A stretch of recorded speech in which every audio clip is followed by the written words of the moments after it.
poor kids!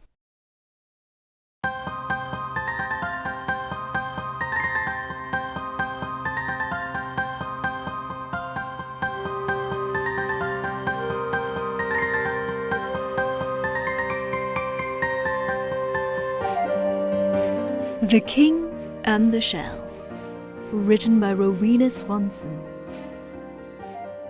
The old king sat in his favourite armchair beside the fire in his castle overlooking the sea. His dog sat patiently on the rug beside him.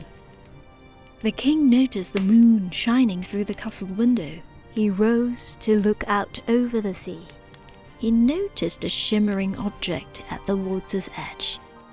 It shone brightly in the moonlight, sparkling like a diamond.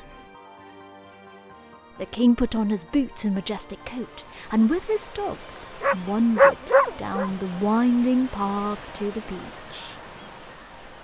The king was sure he could hear music.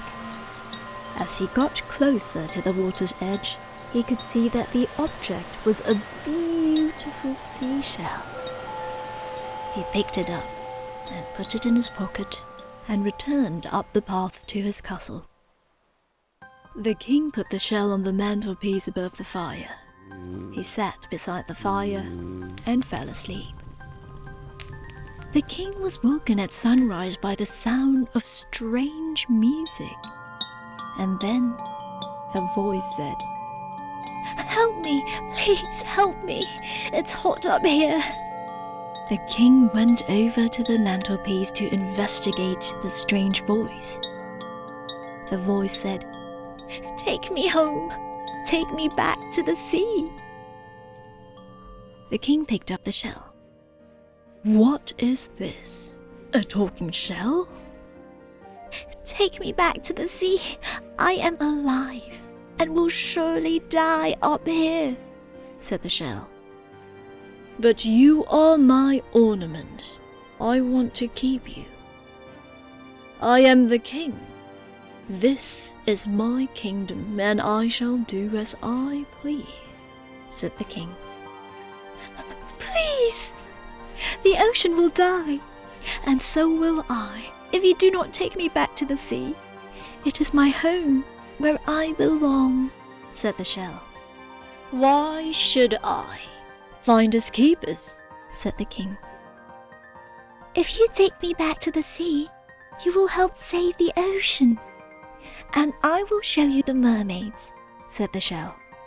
"Mermaids," said the king. "In that case, I will indeed take you back to the sea." So the king put the shell into his pocket and wandered back down the winding path to the sea. He reluctantly placed the shell at the water's edge, and she swam into the ocean. The king waited, but he was impatient. All was quiet. The sun was slowly rising, with just the sound of the waves crashing on the shore. "Where are the mermaids? I have been tricked by a shell!" exclaimed the king. Then all of a sudden, 2 mermaids appeared in the sea. The king stood on the shore staring in amazement. "Come into the sea and join us," asked the mermaids. "I cannot swim," said the king. "Come closer," said the king. "We cannot come onto the land. Will you build us a sand castle?" The mermaids asked. "Where is the shell? How will I see her again?" asked the king. "You will hear her call when she sings. Then you will know that the ocean is alive and well. Just listen to the sound of the sea," said the mermaids. With that, the mermaids disappeared into the ocean, waving to the king as they went. He waved back. The king promised to protect the mermaids and all the sea life and the shells in the ocean forevermore. What a story to tell his grandchildren!